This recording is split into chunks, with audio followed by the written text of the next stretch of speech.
So welcome everybody. Here we are here at our September Community of Practice. I hope everyone has got a little extra motivation after the ES Roundtable last week. I thought it was a great event. It was absolutely wonderful to see everyone. Just a few housekeeping things. Please keep your cameras off as we go through this presentation just for bandwidth's sake. But also, please feel free to unmute, ask questions, throw stuff in the chat. Anytime you do want to interact, please feel free to do so. And when you do talk, feel free to turn your camera on if you feel comfortable doing so. We can go to the next slide here. Okay, so hopefully you all saw the agenda that I sent out a couple weeks back, but here it is. So we're going to start with our educational topic. We have Jim Mayer, who is a retired certified rehabilitation counselor. Jim can correct me if I'm wrong, but I think he's got 25 years under his belt. So he is definitely an expert in this area. And he's going to be talking about job development and employer engagement, which I know from my own personal experience, employer engagement can be a really difficult piece of this work. It is hard to make those connections, maintain those connections, and see results from those connections sometimes. We'll, of course, have some time to ask Jim some questions, get some extra insight from him. From there, we are going to move on to the quizzes activity, which is going to be based around Jim's presentation here. So based on some of the responses at the ES Roundtable, it seems like people are enjoying those quizzes activities. So that was really, really good to hear. And then we are going to pass it over to Centerstone. And we have our customer profile, which will be Katrina.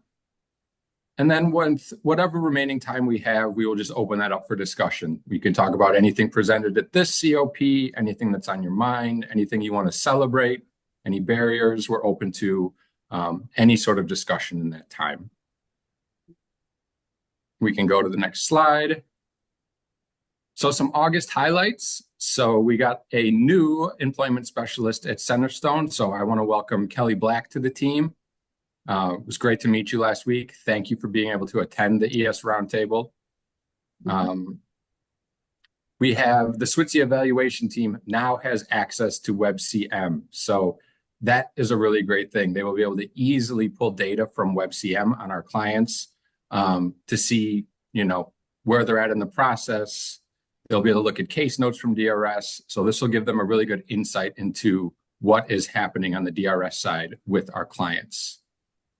A couple presentations that occurred. So Jim and the SWTC evaluation team presented at the International Association for Scientific Study of Intellectual and Developmental Disabilities World Congress. So this was people from everywhere getting to learn about SWTC. On top of that, they presented at the DRS statewide meeting. So this was a statewide, of course, all the DRS folks were there. So we're really, really hoping that that information about what SWTC is, what SWTC is trying to accomplish, reached a broader DRS audience.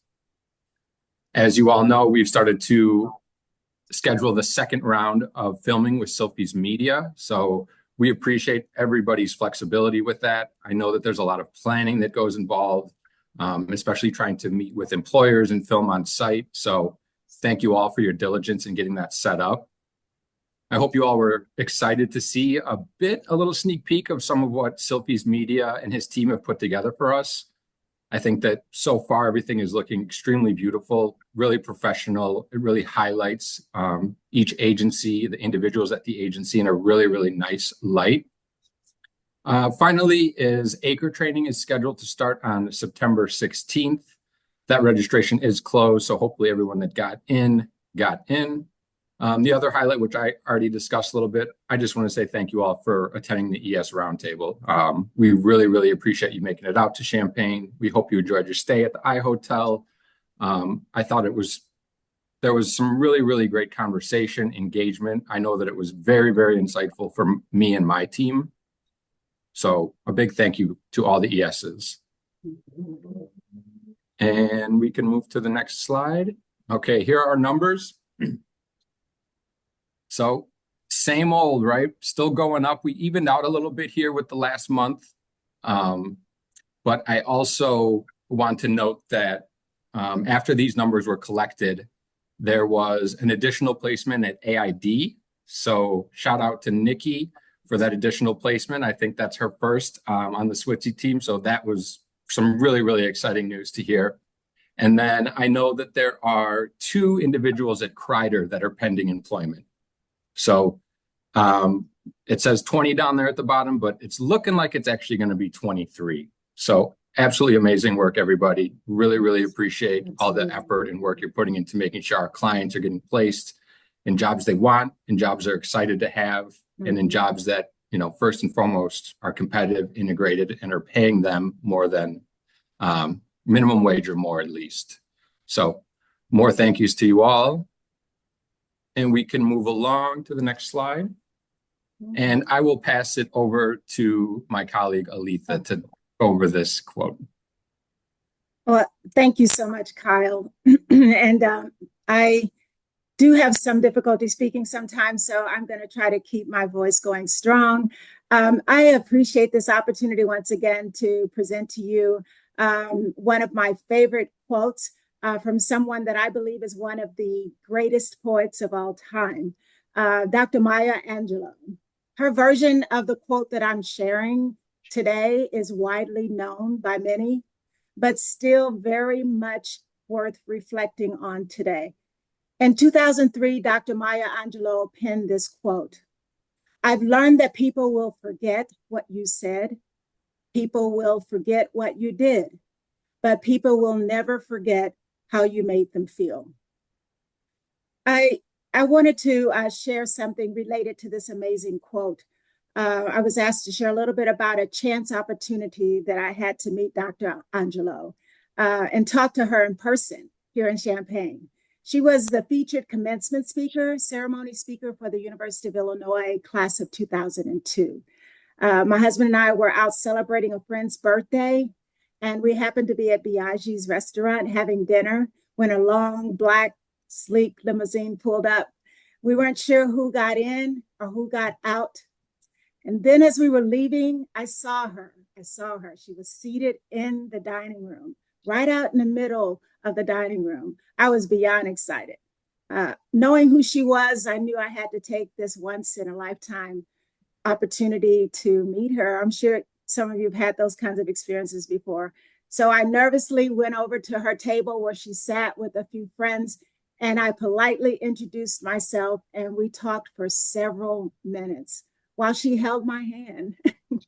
And I remember her rubbing my hand softly and saying over and over, "Bless you, my child. Bless you, my child." And if you know Maya, you can see her saying that. She was so gracious. I'm sure that I dropped a few tears on her lap, or maybe even in her salad plate. I hope not. But I was so overcome with emotion that I barely remember what I said to her. Something about having read her books and her poetry and having admired her all of my life. But I will never forget that day and that moment and how she made me feel. I think we can all recall a moment in our lives when someone made you feel special, important, deserving, worthy. We would like to encourage all of our ESs and our VR counselors who are providing services to our SWTC participants. While you're serving your customers, remember that what you say matters, but how you make them feel when you are interacting with them matters even more. That is what they're likely to remember the most. Thank you, Kyle.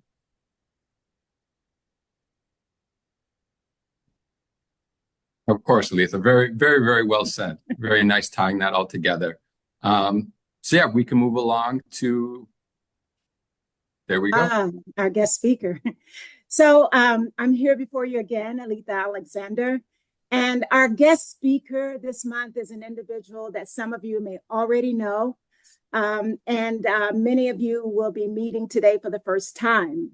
I had the pleasure of meeting Jim Mayer more than 25 years ago And he is someone that I admire and deeply appreciate and respect for his absolute commitment to serving the lives of people, serving individuals with disabilities and their families. Jim is currently employed as a training specialist with the Illinois Center for Transition and Work here at the University of Illinois. But he is here today, not in that role with ICTW, but as a person who is very supportive of the goals of SWTC in helping our state move toward greater opportunities for community integrated employment.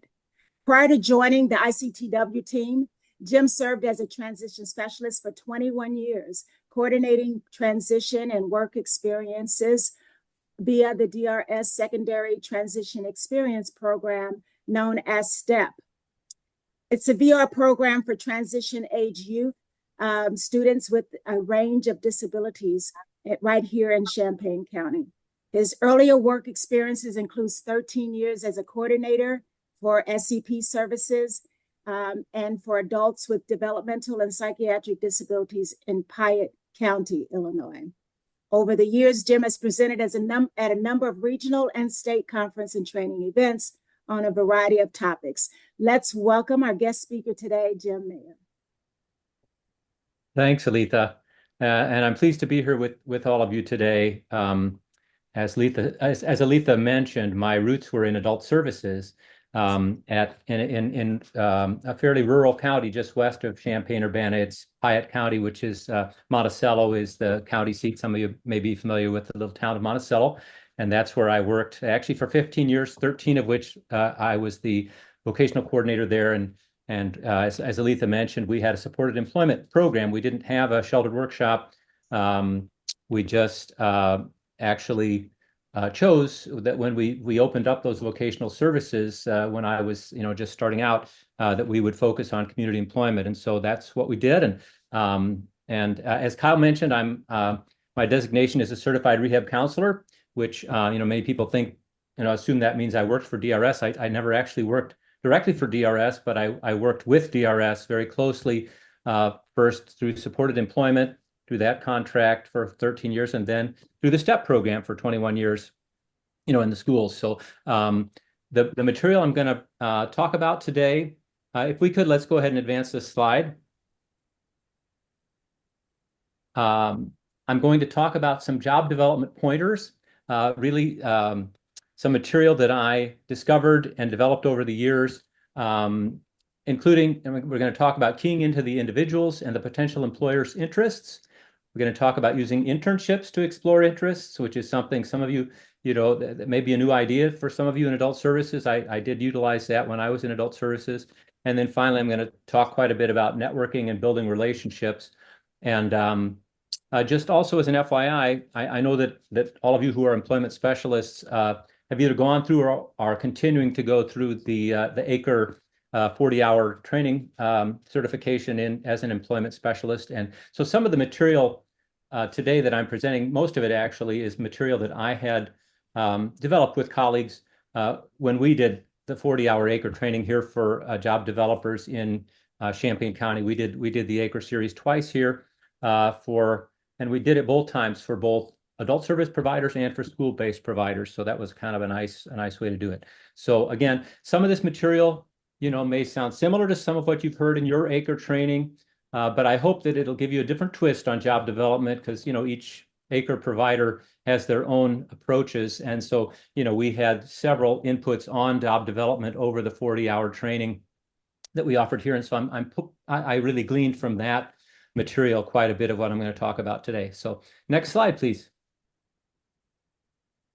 All right, so just to give a little history on job development, again, this may sound a little familiar to you, that the old technique was what was known as the place and pray model. Obviously had its downside, and it also relied on things like cold calls and want ads, some of those typical ways of looking for a job. And what we have discovered over the years in our field is that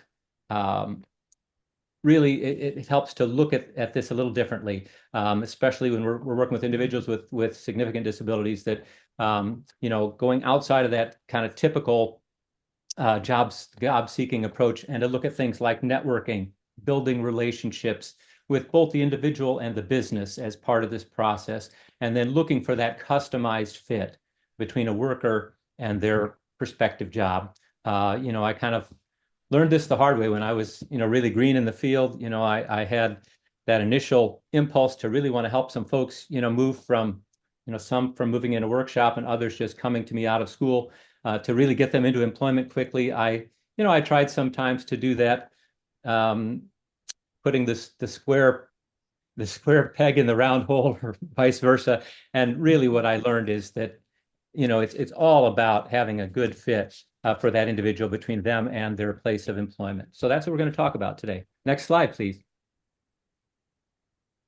All right, so first, just in looking at this, it helps to think about who are your customers in this sort of business of job development. So obviously, the individual that you're assisting in finding a job is your primary customer, but it's helpful, I think, to think about your secondary customers in this equation, which could include, the employer. In a way, you're serving them by helping your individual, become a good employee there. The individual's coworkers, who you may be enlisting to help as natural supports, and also you're teaching them, some interaction skills maybe that they've not learned before. You're also, sort of indirectly helping the customers of that business, because you are bringing an individual who's, going to be a wonderful employee, hopefully, right? That will help customers of that business.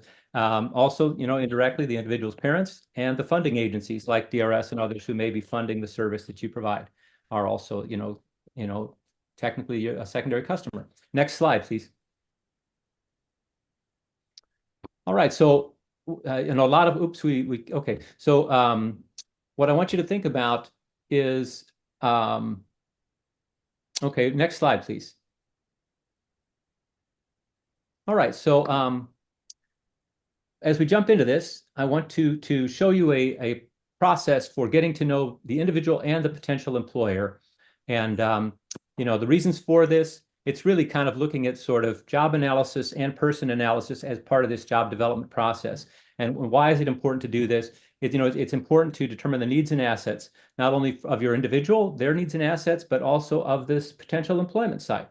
You want to help develop a mutually beneficial relationship or partnership. You want this to be a win-win situation. And you want to assist, both the individual and the employer in making good decisions, regarding their needs and your services, right? Because again, it needs to be a good fit all around for it to really work. And, your role is not obviously to force employment in a situation where either the individual's not really ready or the employer's not really ready. That's not going to work, right? That's not going to be that win-win either. So next slide, please. All right, so we're going to talk about this idea of kind of person analysis and job analysis, looking at 5 factors. These are the 5 factors we're going to look at in this very order. And some of this, again, maybe some overlap with some of what you've already discussed, but one of the very, very most important, I think, of this scheme is looking at the culture of the workplace. In other words, that vibe of the workplace as a key factor. And incidentally, this scheme of looking at these 5 factors, I gleaned from 2 of my colleagues, Sue Ann Morrow and Tom Sechrest, developed this little tool that I'm going to use for these 5 factors. They were colleagues of mine. I worked when I was in my position with the schools. I worked part-time for the U of I had a rehab continuing ed program grant from from the Rehab Service Administration. That program is no longer in existence, but at the time that was a system of training people like yourselves in rehabilitation service provider agencies. So I shout out to Sue Ann and Tom for this material. So next slide, please. We're going to talk about preferences. So preferences really is looking, from first the individual standpoint, what types of jobs are appealing to that individual, what kind of career development opportunities might that individual be interested in having on the job, but also from the employer standpoint, what kind of jobs does a given employer offer? Do they offer jobs that would be appealing to that individual that you're working with? And what, do they offer the kind of, career development structure and opportunities that your client would want to see? Next slide, please. Logistics, there we're looking just, at your individuals, schedule, preferences or constraints, and also their travel needs. If that individual is relying on public transit or some other way of getting to employment. It's got to have a good fit with the potential job site you're looking at, obviously. So this is kind of obvious stuff, but important to look at. Next slide, please. All right, also those financial factors. So again, looking at it from both the individual standpoint and the business. So first for the individual, what kind of incentives are they looking for in the way of salary and benefits and promotion opportunities? But then also, looking at it from that potential employer, what do they offer? What kind of incentive do they offer to their employees? And also even what kinds of incentives might you be able to help as a job developer? Incentives you might be able to help that employer access, such as the work opportunity tax credit, or other kinds of benefits to them for hiring your individual. Next slide, please. So now performance aspects. So here you'd be looking at both the kind of strengths and barriers your individual may have in these various areas of performance. Be that strength or endurance, the speed, learning style, what kind of academic skills does the individual have? What are any mobility strengths or concerns that they would have? Any kind of medication scheduling that would have to fit in around a job, that kind of thing. And also how, what's that individual's tolerance for changes in routine. And then when you're looking at the potential job site, to be looking again at all these same factors to see, what kind of fit might be there for the individual. If the individual is one who really relies heavily on routine, then obviously a job site that has too many routine changes is probably not going to be a good fit, or one that, with modifications still is going to have, some academic demands that would be beyond the individual, or speed demands that might be just, kind of prohibitive. So again, all of these performance factors are helpful to look at both from the individual standpoint and the employer. Next slide, please. And this is that fifth area, and we're going to have to click these in one at a time, I think, if you would, as far as the content. So, one of these factors is supervisor interaction, how the supervisors interact with the individuals. So the culture of the workplace issues are really kind of those written and unwritten rules of that workplace, kind of the vibe of that given site. So next factor, please. Yeah, so the support, what kind of support is offered to the employees, both formally and informally through supervisors or through coworkers. Next point, please. Reinforcement. How do they reinforce workers? And again, formally and informally. Sometimes our individuals may really, thrive on certain types of, reinforcements. Little treats like a Friday donut day or whatever it is. Certain things about that workplace may or may not be appealing to your individual. Next factor. Orientation. How do they provide their initial orientation and their training to employees? And is there any flexibility in that where you might work with that employer to modify, let's say, and their employee orientation? Do they seem open, like they would be open to that? Next factor. Communication patterns. How do coworkers communicate with one another? How do supervisors and managers communicate to people throughout that company? Again, is that going to be a good fit for your person? Next factor. Appearance. This would be, what's an acceptable appearance at that place of employment. Your individual may have a really strong desire to work in a more casual workplace or at a more formal workplace, and it's got to be a good fit. Next factor. Behavior expectations. Again, in terms of what's expected, what's allowable. And how's an individual going to navigate that as far as understanding what's allowable in that workplace? Those are all important things to look at. And I think that might be it for these culture of the workplace factors. Yes, should be. So next slide, please. All right. So, given all of this kind of person analysis and job analysis work that you've done, you want to seek businesses that really align with that person's interests and plus their logistical and support needs that we've talked about. So, one thing to consider sometimes is some not-for-profits, may be a place that's going to be a little more, quote unquote, user-friendly for your individual, or it may be a for-profit company. Can we go back a slide? I think we skipped something here. No, maybe not. Okay, go ahead, please, if you would.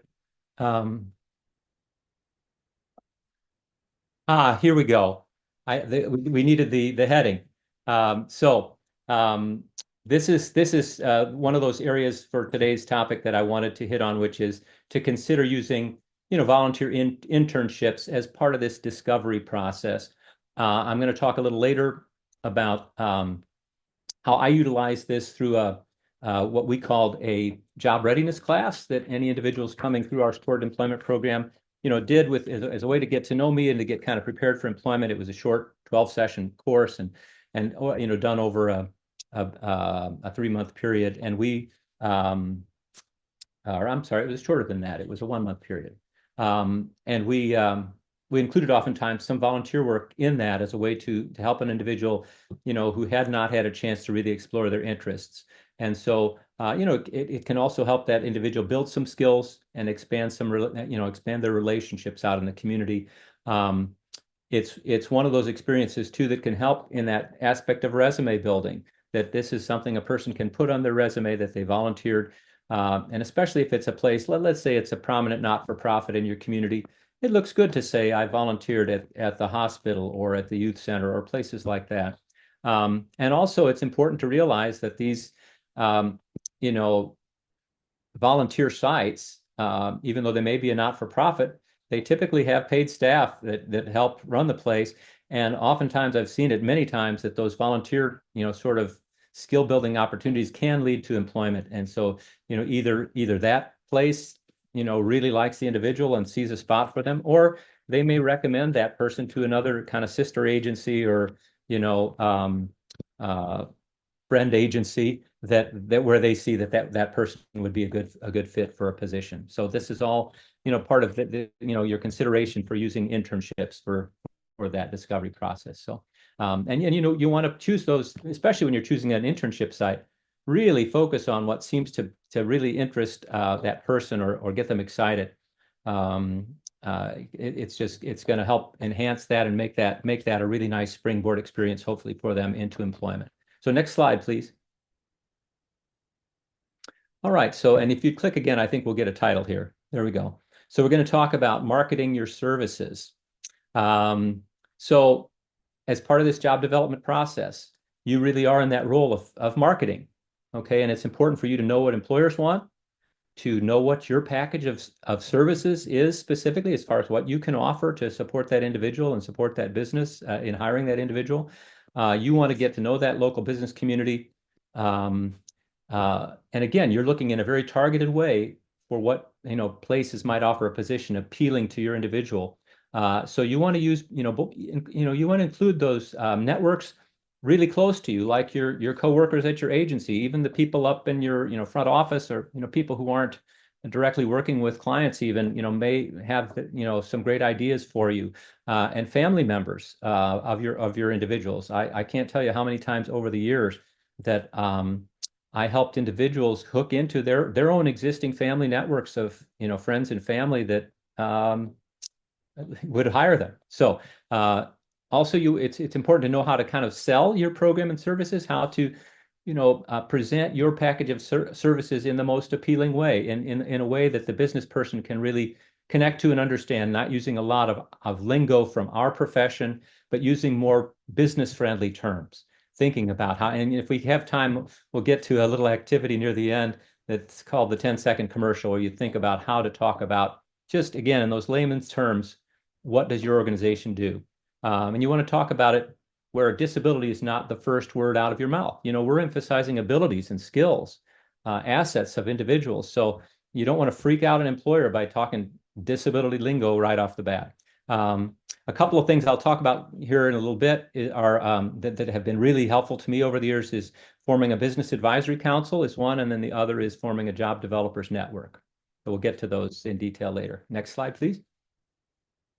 All right, another click, please. It'll give us our title. There we go. So a few more points about marketing. Some nice things you may have already talked about in your ACRE training. It's helpful to have some leave behinds, a business card or a brochure, again, that emphasizes services, not disability. Using your past partners as references is a great idea, to even have them listed maybe on a brochure of some of your past businesses you've worked with that have been pleased with your service. That's golden for employers to hear about other employers. that give that vote of confidence. And then another thing that I have found useful over the years is, you are a disability specialist, and it's important to remember that you have something to offer back to the business community, which is to help educate them about disability related issues. So we have a program in our part of the state called LEAP, which stands for Leaders in Employing All People. And it's a joint effort between two of our local agencies, between BSC and Community Choices. And this collaboration has emphasized providing trainings to business people and, in disability awareness. And that they have now over 100 businesses who have come through that training and who have a nice certificate to put on the wall at their company or their organization that states we have had a disability awareness training. So that's just an example of that kind of activity that you can do. Next slide, please. All right, and okay, so continuing to think about marketing, it's really helpful for you to again kind of really get your feet heavily into the business world, to do research about companies that you're really interested in looking into to help your individual, share that information with the individual, and remember things like an organization has its own rules and things like that, but each individual site for that business, if it's a some kind of a chain, it has its own management and its own employees, and they are individuals, and they will sometimes be interested in bending those rules a little bit to make things work. Just to give a quick example, I've worked with Walgreens a lot over the years in job development, and they usually the company policy is a part-time position is no fewer than 8 hours a week, and I've had some individuals who just weren't quite ready for that right off the bat, and the managers have been very flexible with that, and we've talked about, okay, we're going to ramp up over time. That individual eventually would like to work 8 hours or more, but initially, can we start with 4 hours a week or 6 hours a week or whatever it is. So they've shown that kind of individual flexibility. So another thing is know your services and benefits. We've already talked about that, of really knowing your package of services. We've talked about recognizing all the potential customers that you're serving in these situations, because all these, connections can come back to really help your individuals and your agency, help you in your work. Another way to kind of become steeped in the business world is to become involved, to roll up your sleeves and not just be going to the chamber to try to sell your services and give a talk, but to become a chamber member and to roll up your sleeves and help if they have a downtown promotion event.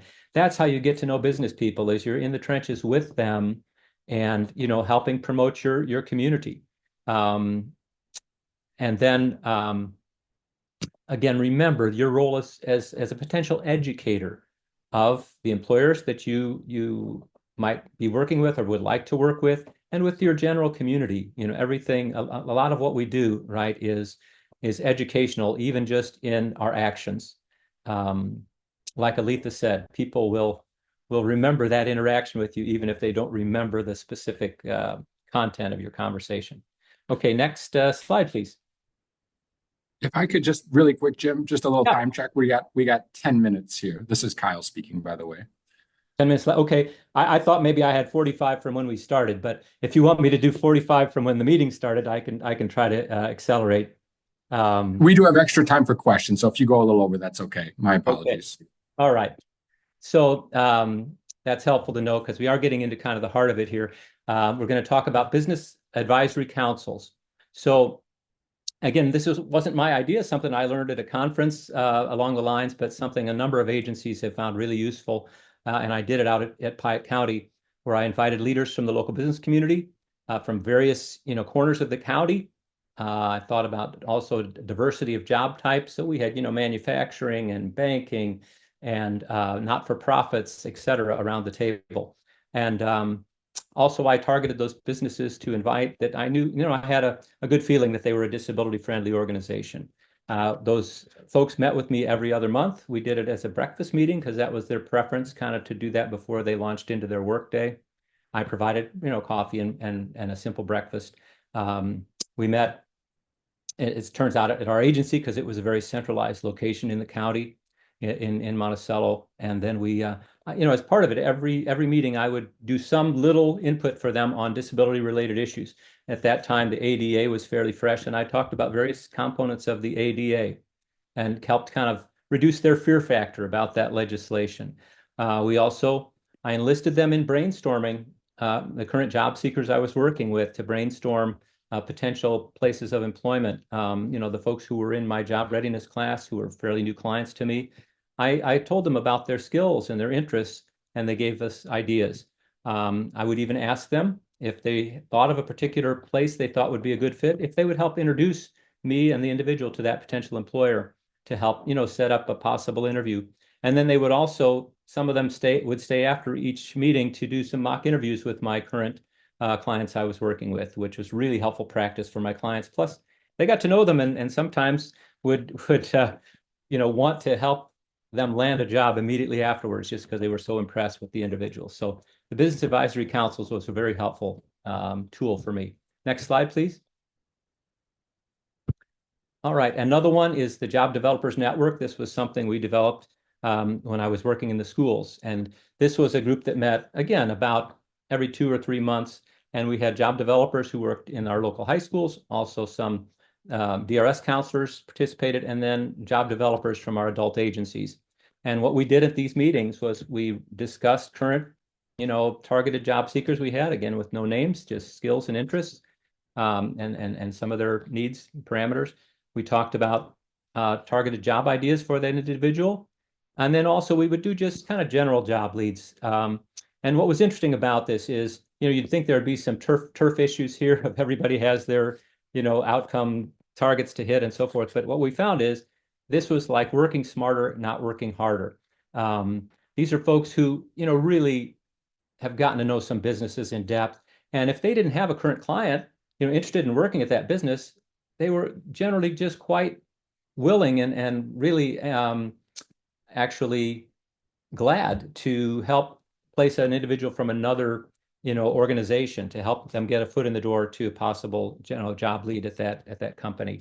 And so we were able to rely on the expertise of a lot of people who are, who get excited about job development. And that was the other thing is then you're not working, you don't have a feeling of working at this all on your own or just with a couple individuals at your agency, but you're working, around the tables. We'd have generally anywhere from 6 to 10 people around the table for each of these meetings. And they were really fun, usually a 90-minute meeting, like I say, about every other month.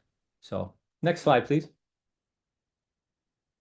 Okay, so I'm just going to wrap up with talking about a few other kind of customer service things to keep in mind: responding to problems quickly, really customizing your services, learning from other fields, listening a lot.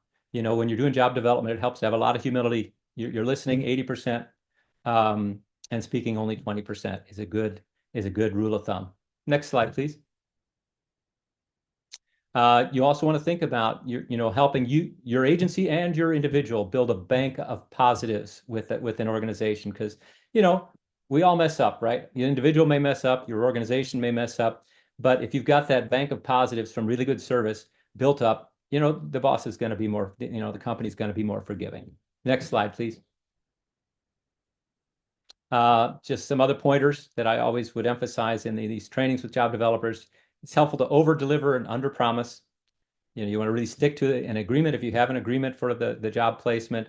It's always good to ask and not assume. Again, you want to be humble. It's their company, their turf, so to speak. Take care of any issues that come up and be straightforward and honest with them. You don't want to dance around problems. Next slide, please. And things that I would tell coaches. Some of you may be supervising job coaches who work out on your sites. It's really helpful to emphasize to them that they are representing your organization. They need to do the assigned tasks correctly. They need to let that company know when they're coming, when they're leaving, not be mysterious about that, to provide the appropriate support to the individual that's in the agreement or that's promised. To know exactly what the program does and doesn't do. For instance, they're not there to do the work, they're there to help the individual do the work. Is sometimes something that's got to be clarified, and it's important for them to know they need to stay on task. If the person's becoming more independent and you're starting to fade out, they need to have some other work with them, and they need to let it be clear, hey, I'm going to be in the break room sometimes doing my paperwork because this individual doesn't need me there all the time, and they're developing some independence. So just really want to emphasize that keep things clear, because sometimes people don't understand the nature of our work and why it is that we're in and out that way from working with a person. Okay, next slide, please. All right, so these are some things, if you could just bring on all the little subpoints, please. I think these are things we've talked about already. And yeah, finally, I'll just say you want to be thinking about long-term relationships. This is not just a quick little job placement in and out. Because, again, this is a person who may hire future individuals or who may encourage other employers to hire individuals. And you want to make it clear, even if you're fading out of that site, that that you're interested in that individuals and in that business being successful together. And if you can create that kind of a long-term relationship, it's going to really it's going to pay off, and it's going to you're going to feel better, I think, about your work.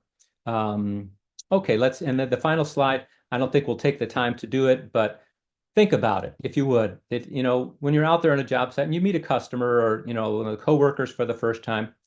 What are you going to say about your work and your organization and what you do? Again, thinking about it in layperson's terms, not scary terms, not overly disability oriented, but talking about, skills and assets and, the good things that your individuals can bring to their workplace and to their community. So that's all that I had. Let's open it up to questions.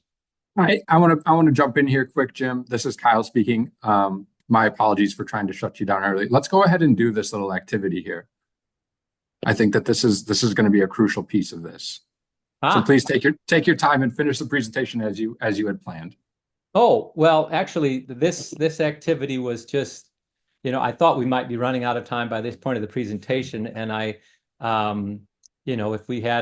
I'm doing a longer extended training, we would take the time and I'd listen to people try this out and give them feedback. But we have, I think, 46 people on the call, so I think that would not be practical to really try to enlist too many people with this. So I think really just planting the seed with your folks of how this can be a useful exercise is helpful enough. And maybe you guys, when you're doing your employment specialist roundtable, it might be a fun activity to carry to that would be my suggestion. But I don't want to cut us short on the Q&A. So let's go ahead, if we could, and open it up for questions. Sounds good. Thank you. Sure.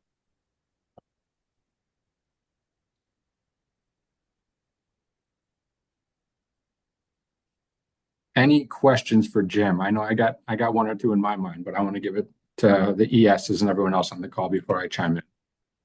And I'm looking at the chat. I don't see any questions in the chat currently. So yeah, fire away, Kyle, if you want to, or if you want to leave it open for a minute, that's fine too.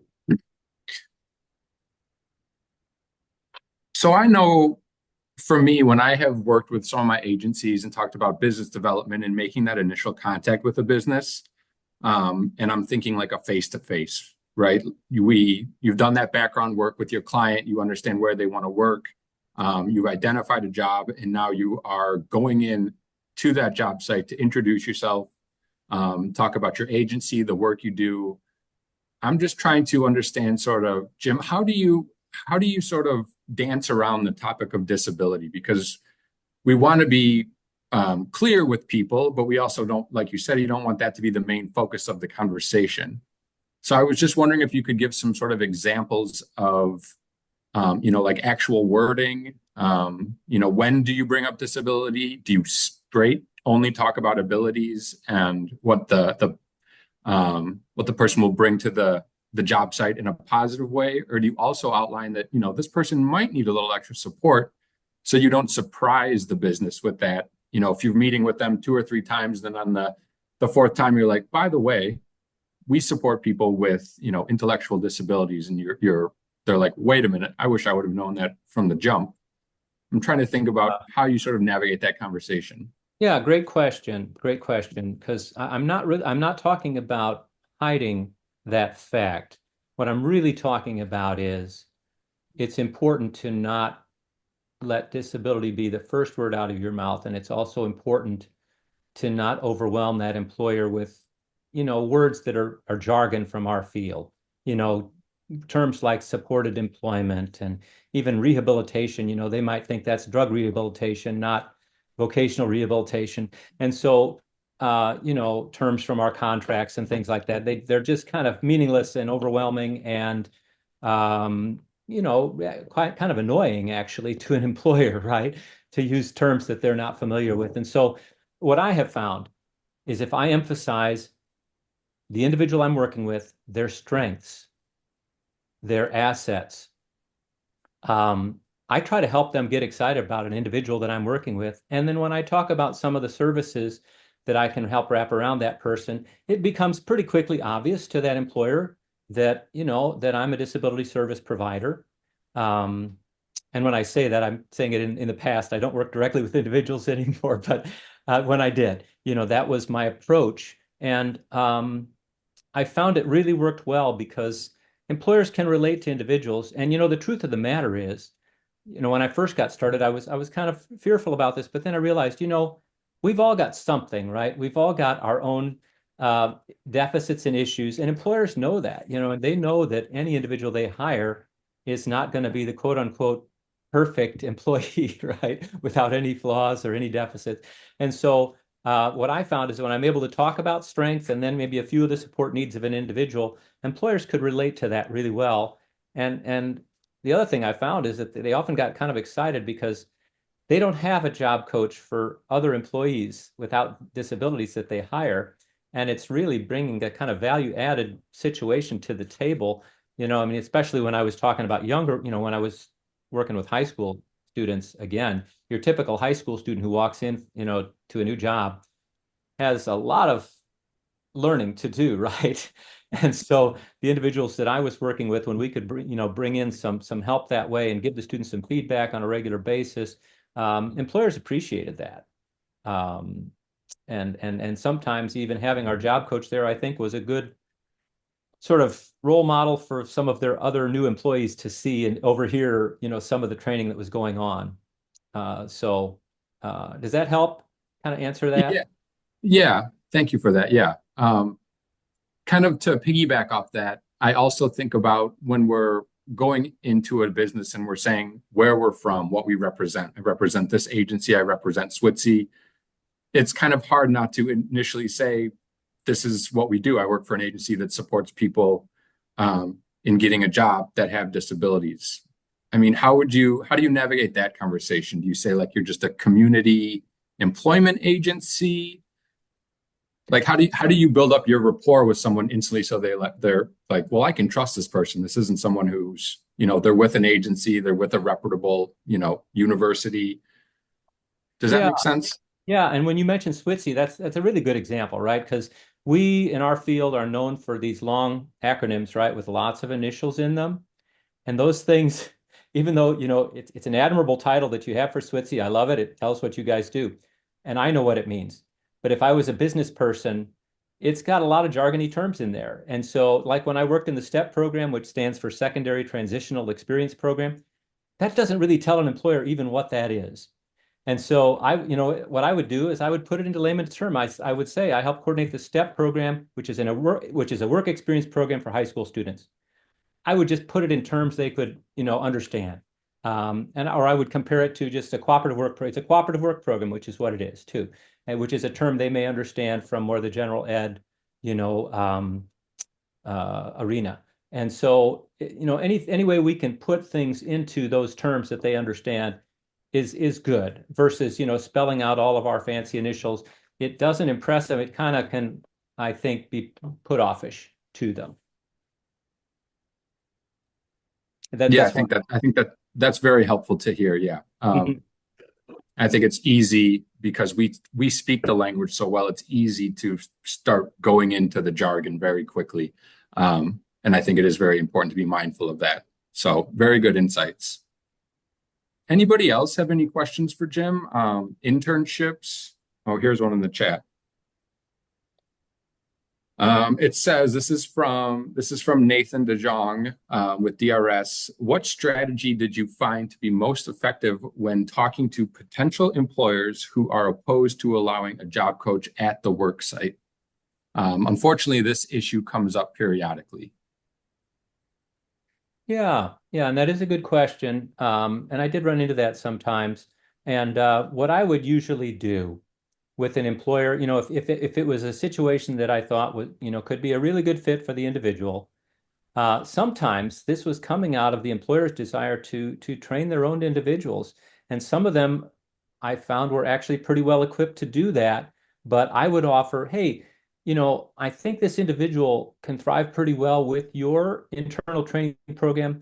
But if I can be available just during the initial orientation, I think that might really help, just to help that person get through some of the paperwork and get through some of that initial stuff. And by getting my foot in the door that way initially, it allowed me to get to know the people on that team, the coworkers, the managers. And what I found sometimes is if they showed an openness at least to that initial thing, they would then at least allow me to be on a consult basis for their own in-house training, to build up their natural supports. And I would mention some of those kind of things, of some of the stuff I can do to help train their staff, to be that good natural support. And so you're then looking at yourself more as a facilitator and educator than doing the direct one-on-one job coaching. And some situations that works. I mean, there's been other situations where I've talked to them and thought, gosh, I just, I see the way their training program is, and I just don't think it's going to be safe for the individual I work with, and I have some of those kind of concerns. Then in some of those situations where they don't want a job coach in there, and I don't think it's going to be the right kind of support, I will, just say, hey, thanks for your time. I think, I may need, may need to help my individual look elsewhere.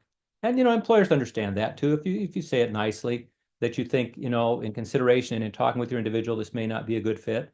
And that's a better alternative than trying to force a situation that's really not going to be. But like I said, it's sometimes helpful to not just outright throw that idea out, but to explore it a little more and talk about their orientation and talk about how they, might possibly let you help some as a facilitator and kind of consultant. That can work sometimes. So I hope that kind of helps. Sorry. Nathan, did you have a follow-up for that?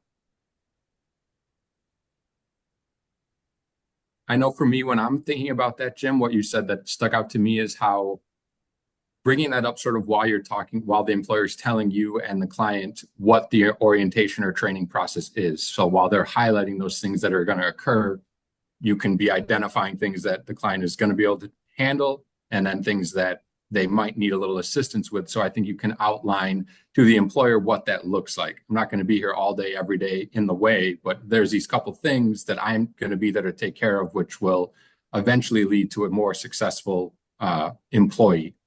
Right. Yeah. So it kind of becomes sort of an intermittent job coaching proposition that, that can sometimes work well. Jim, this is Aletha. I just wanted to add that this elevator speech approach, the 10-second commercial, is something that I have had some ESs to sort of struggle with.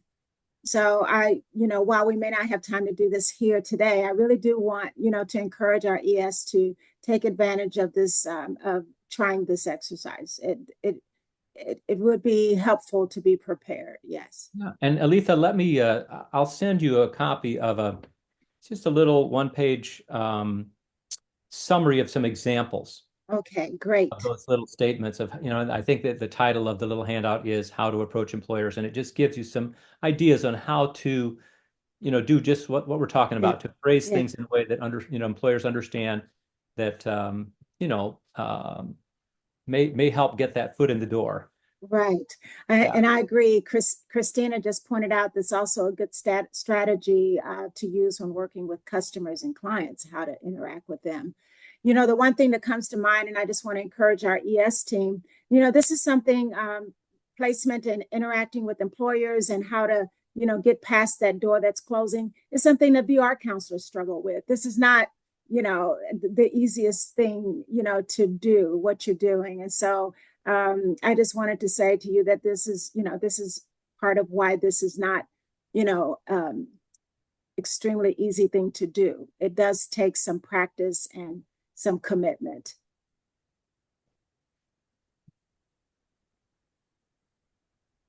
Any other questions?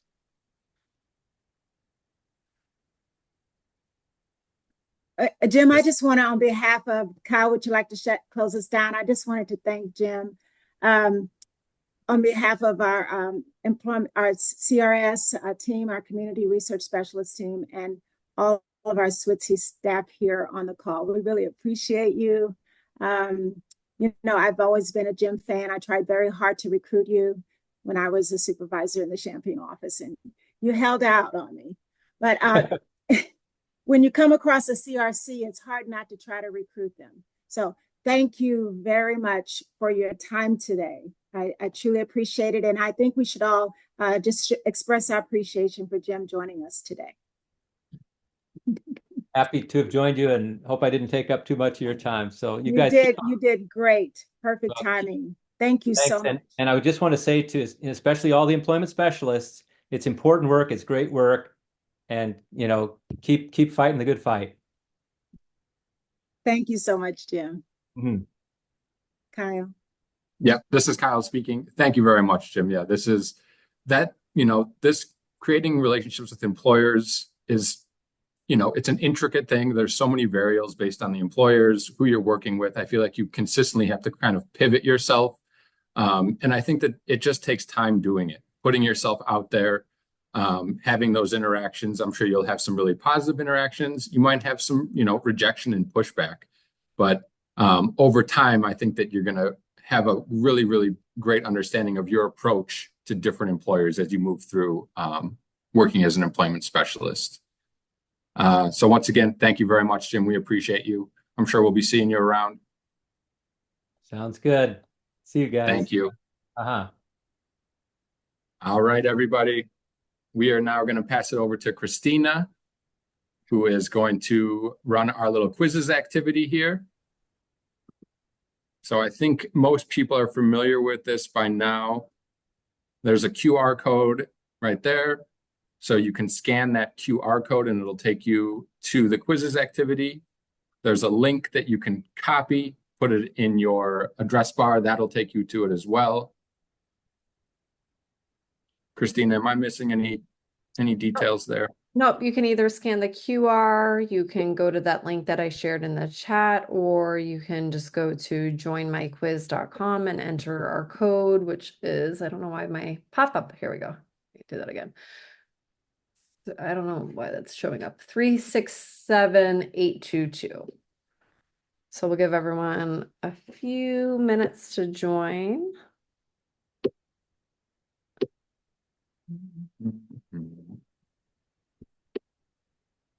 Again, with quizzes, it's very similar to Kahoot, where the quicker you answer and answer correctly, the more points you get. So again, you can feel free to use your real name if you want to go, undercover and use a fake name. That's totally fine too. This is just a way to kind of mix things up, make things fun.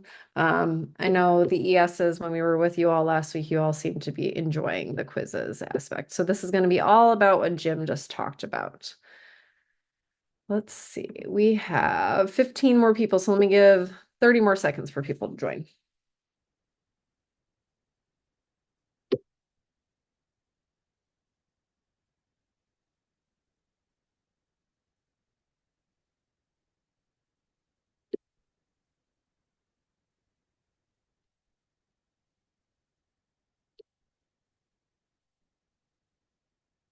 All right, let's go ahead and get started. I got 21 people. You can still join if you haven't joined yet. We'll go ahead and get started now.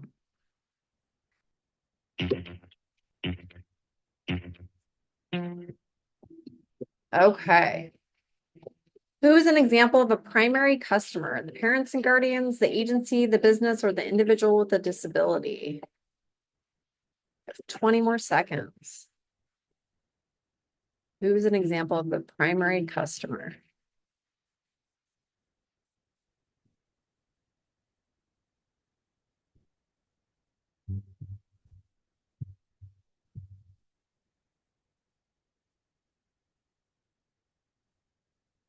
All right, time is up.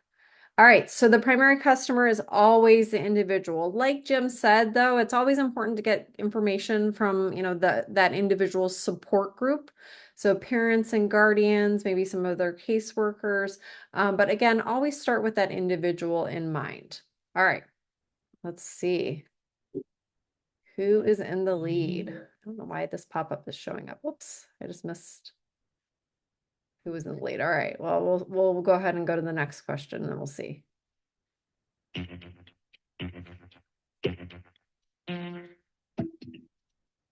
Okay, select all that apply. So there's more than one correct answer here. Why should you get to know the individual and the potential job site? To determine assets and needs, to force the individual into a job, to develop a mutually beneficial relationship, or to assist individuals and employers in making good decisions regarding services. 23 more seconds. Remember, this is more than one correct answer.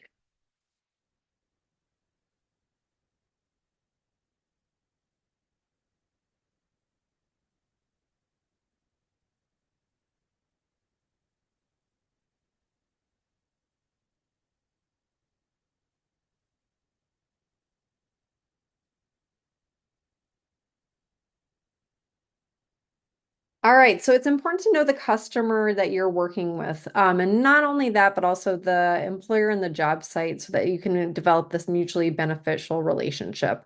You also want to make sure that you're determining customer strengths and needs and assisting both the employer as well as the customer in making good decisions regarding services. All right, let's see who's in the lead. Wedge is in the lead. All right, Wedge. All right, let's go ahead and move on to our next question. Sorry about this pop-up. That's just not, it's in the way.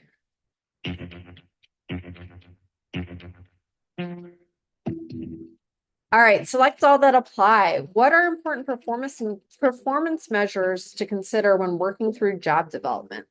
The individual's government benefits, the individual's strength and endurance, the individual's ability to navigate changes to their routine, and the possibility of promotion for the individual. Again, what are important performance measures to consider when working through job development? There's more than one correct answer here. 15 more seconds.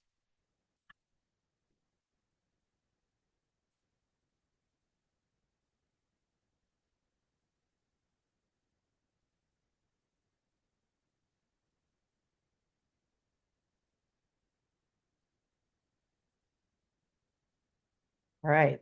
So performance measures are important to consider when placing a customer in a job. This ensures that the customer can complete their work tasks as independently as possible. There are a variety of different performance measures, but that includes strength, endurance, quality, speed, learning style, academics, mobility, medication, and even the ability to navigate some changes in their routine. All right, let's see who's in the lead. Happy Tea has taken the lead. All right, let's go ahead and move on to our next question.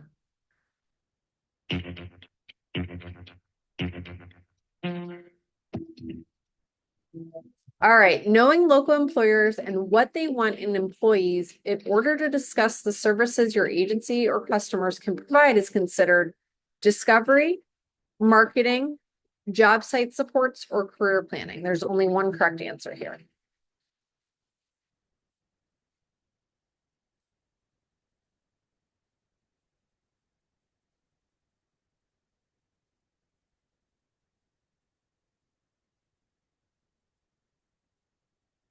All right. So marketing is a major component of job development. So you should know the packages of services that your agency provides. You should know those local businesses within the community, really knowing how to sell that program. So kind of like what Jim was talking about, that 10-second commercial. And then you might even want to form both a business advisory council as well as a local job or a job developers network. Let's see who is in the lead. All right, Catherine has jumped up front. All right, let's go ahead and move on to our next question. All right, so again, this is a more than one correct answer. Check all that apply. When creating a business advisory council, what ideas should you consider? Meeting in a centralized, convenient location, inviting leaders from local businesses in your communities, meeting weekly, or informing the council of disability-related issues. So again, check all that apply. When creating a business advisory council, what ideas should you consider?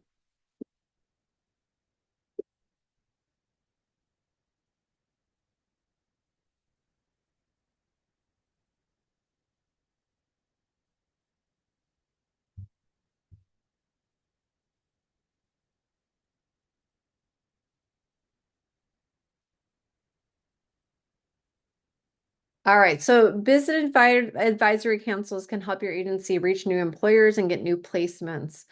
So when you are planning on this business advisory council, you should really invite local businesses. Try to meet every other month. Weekly is way too often. You'll want to try to find a centralized, convenient location. I know for me, it was always about parking, making sure there's good parking. It's close to transit, and all of the above. And then, ensuring that you guys talk about disability related issues, really trying to inform the community, so that we can, promote a more inclusive environment. And then as well as brainstorming ideas for current job seekers. All right. Happy Tea is taking the lead back. Let's go ahead and go to the next question. Okay, I believe this one's the fill in the blank. Yes. Okay. So when creating a job developer network, you should invite high schools, blank, it's a 3-letter acronym, and other local agencies. Okay. Think about who is funding SWITSEE. Okay. Who is our primary funder for SWITSEE? So when creating a job developer network, you should invite high schools, blank, again, that's that 3-letter acronym, and other local agencies.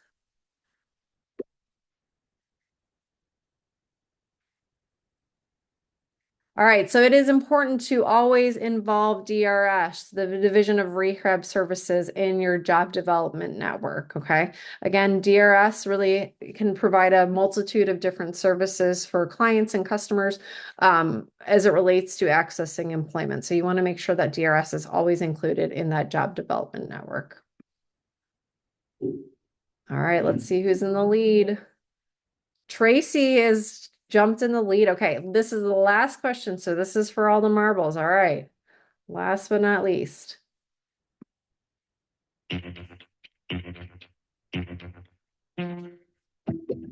All right.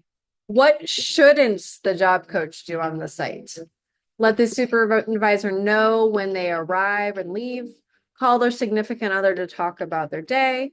Provide the appropriate level of support to the customer, and complete the assigned task correctly. What shouldn't the job coach do on the site?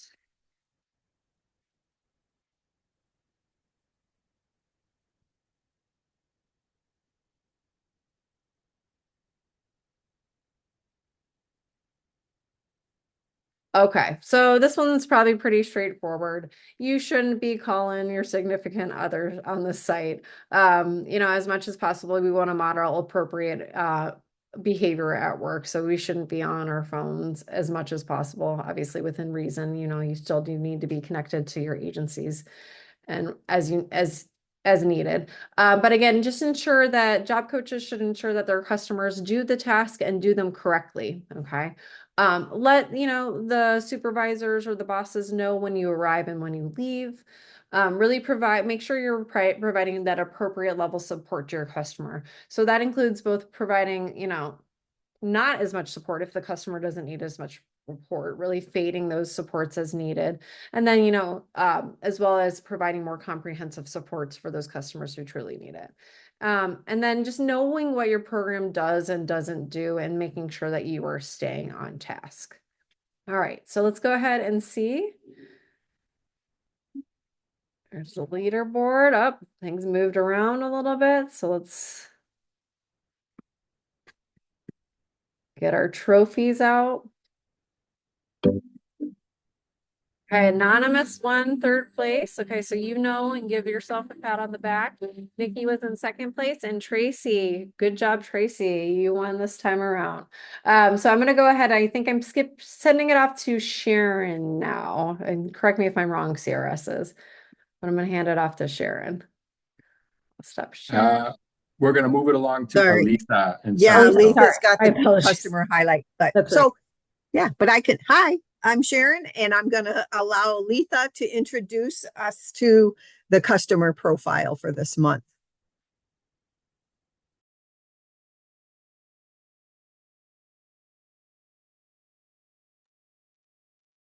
Alisa, you're muted. I just clicked that twice, but here I am now. Can you hear me? Oh, thanks. Aletha speaking. Actually, James Harris is going to introduce Katie, who's our ES, and he's going to support her as she shares the customer story for today's COP. James?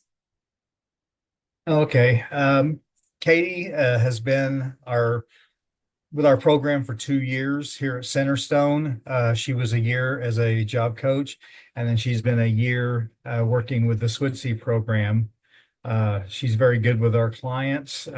She's done a lot with Katrina, so I am going to let her take it away and get started because I know she is looking forward to doing this. Take it away, Katie.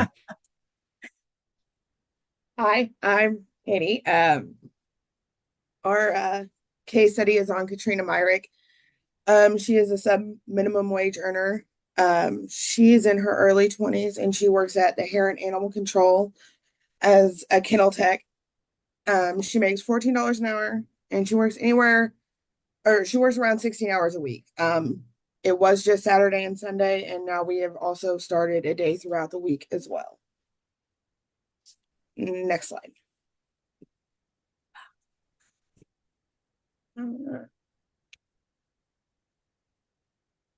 Her doors counselor is Frank Vall. U of I community research specialist is Aletha Alexander. I am her employment specialist, although I believe Kelly will be taking over for me. She doesn't have a personal support worker or any wraparound or other special services.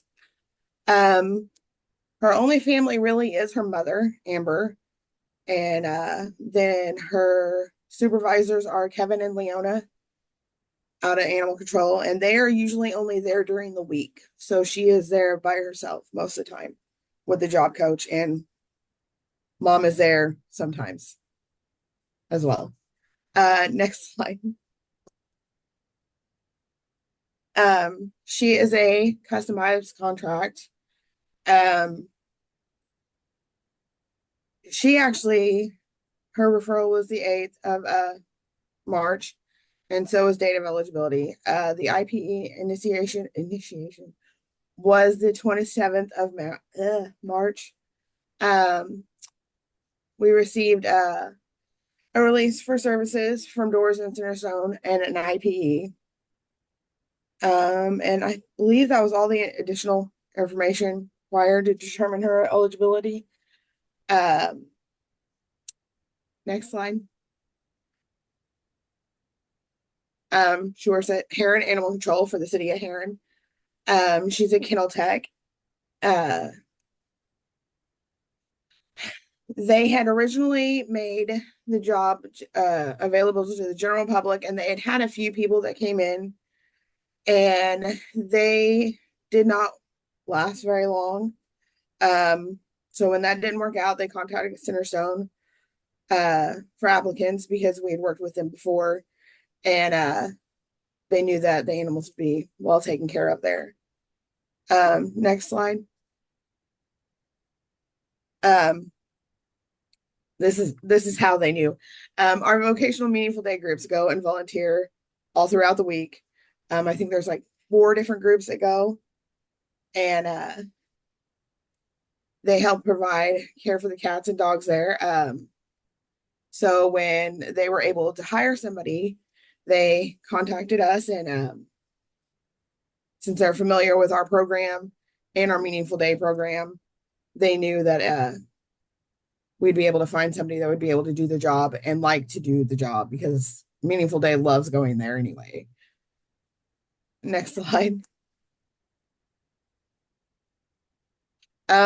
One of the barriers we did have, though, was with her mom coming to work with her. She has social anxiety issues, but mom was kind of interfering a little with the job coaching. So, and once she is further on, she can, how do I put this? We started fading her out. So we've gotten 2 days with mom not being there at all. She did come for a little bit the other day. But so far we've done really good at fading her out. But she's really comfortable with her ES, and the supervisors come in and out throughout the day, depending on if they have a pickup or an adoption while she's there. So she's getting to learn a little bit more and more. So that's great, because we're hoping that she's able to get the position that opens up once they get the new facility. Next slide.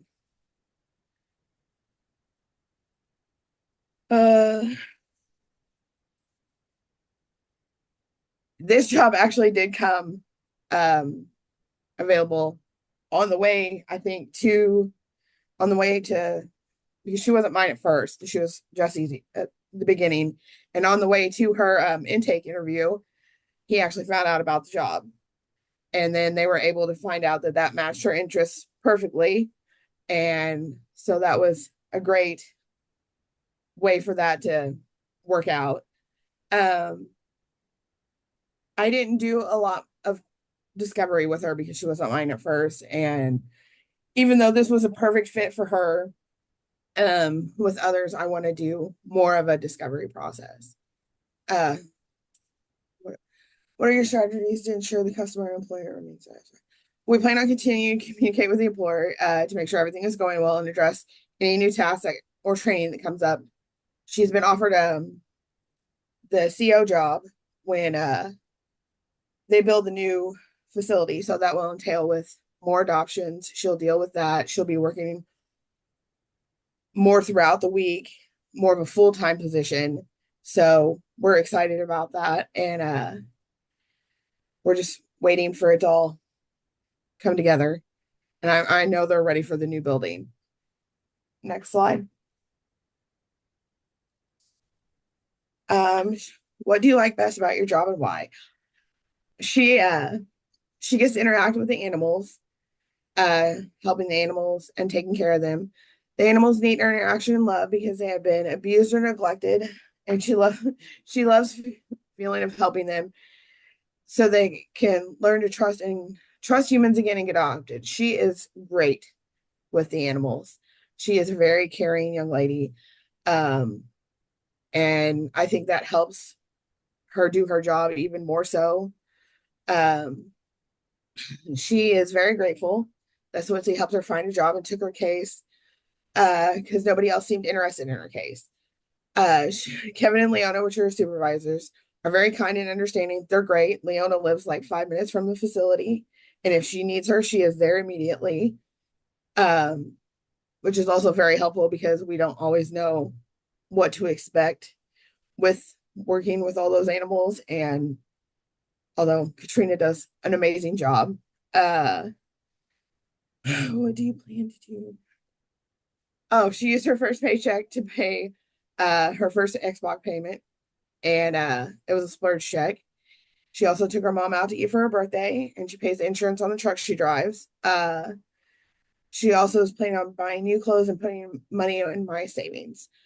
She's a big gamer, and she does drive, which was very unique, but it was also very helpful. She's a very good driver, but that's kind of why mom come at first. It's a long drive from where she lives. I think it's about an hour. And but she's done great, and she continues to do great. Next slide.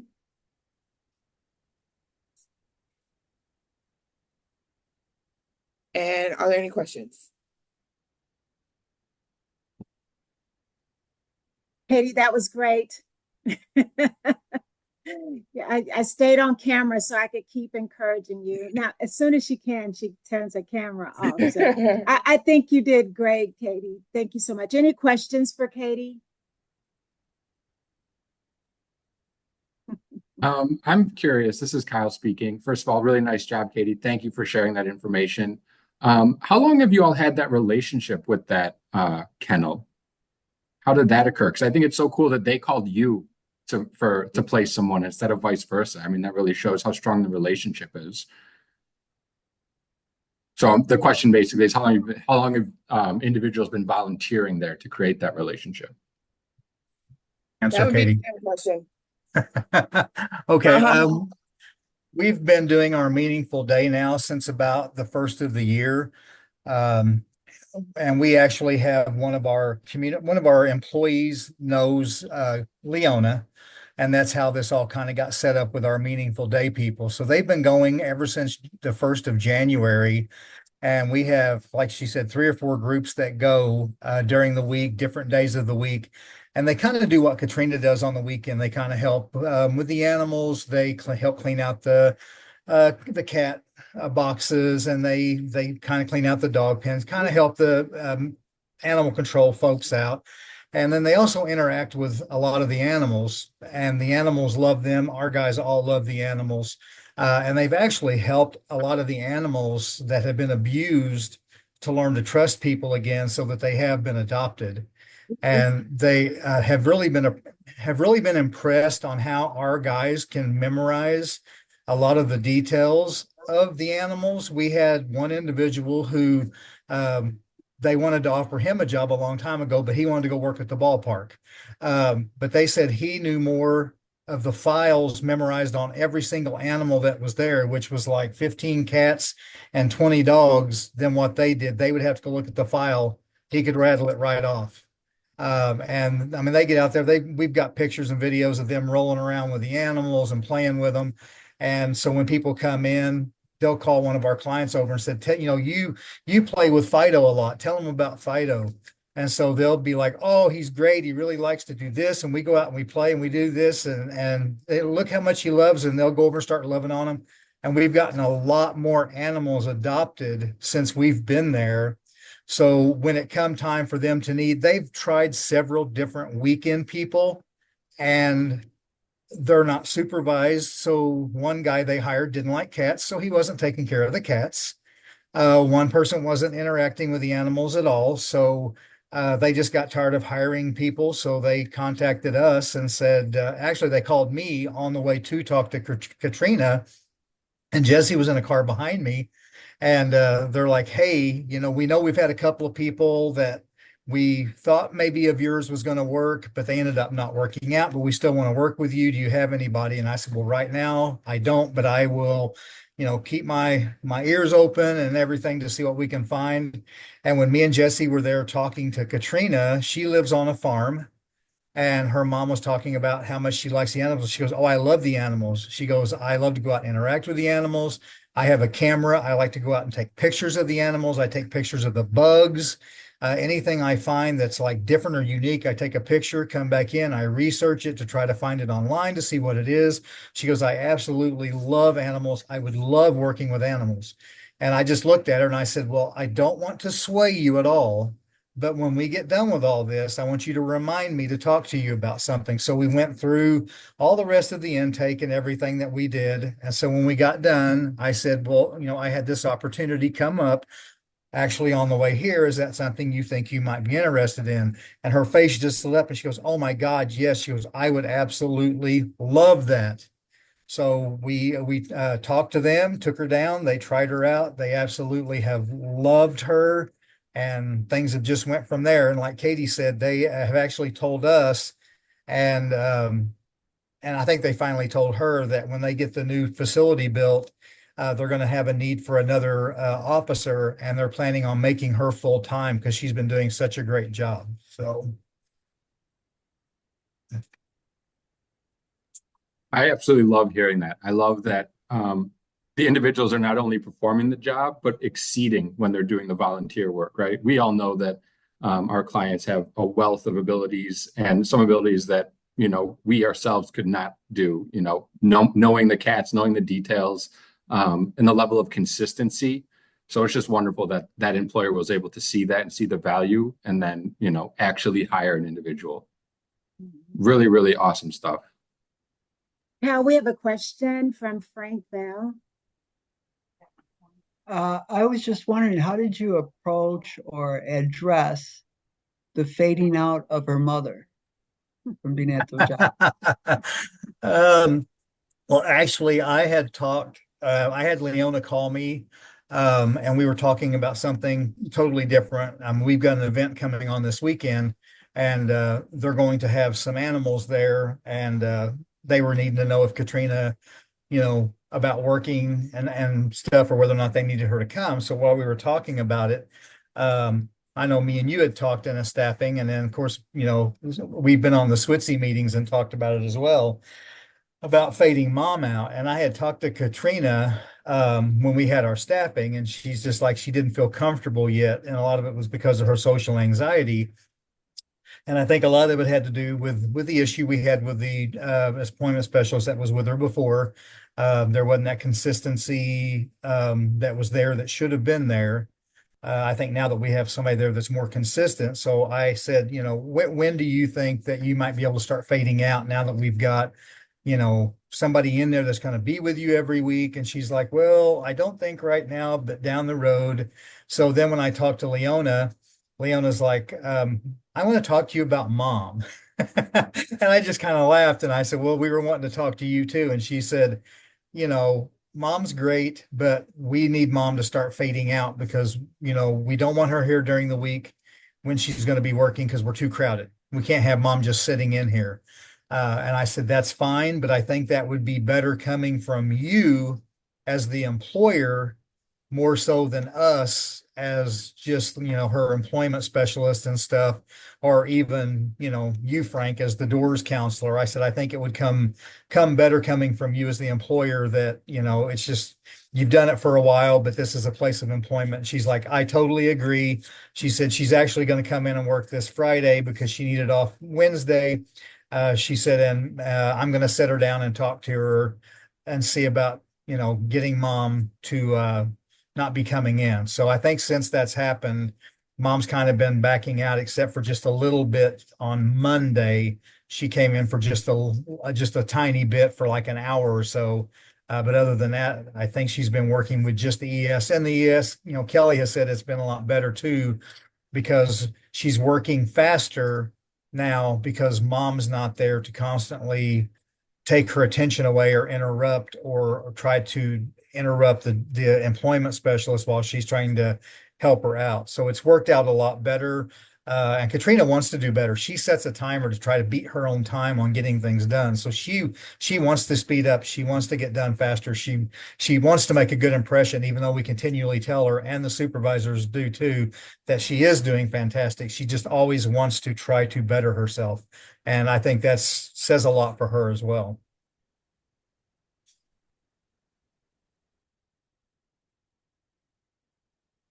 Feel free to email your particular CRS, or I think that anonymous survey or form or whatever it was we were calling it that Kyle had initially sent around. I think that's still open and operating. So, that's something that you can put any thoughts, positive, negative, whatever. I mean, we just ask for your honesty because that's how we are going to learn how to serve you better, and hopefully then help you serve your people better. So it's kind of a trickle down and we all support each other effect. So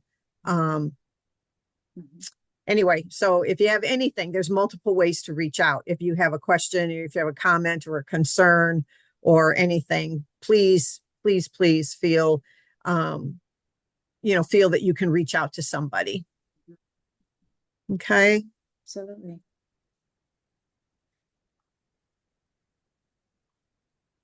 Sharon, I don't see any questions in the chat. I don't either. Yeah, so we can get ready, I think, to close out. Okay. All righty. Well, thank you so much for everybody's time this afternoon and your attention.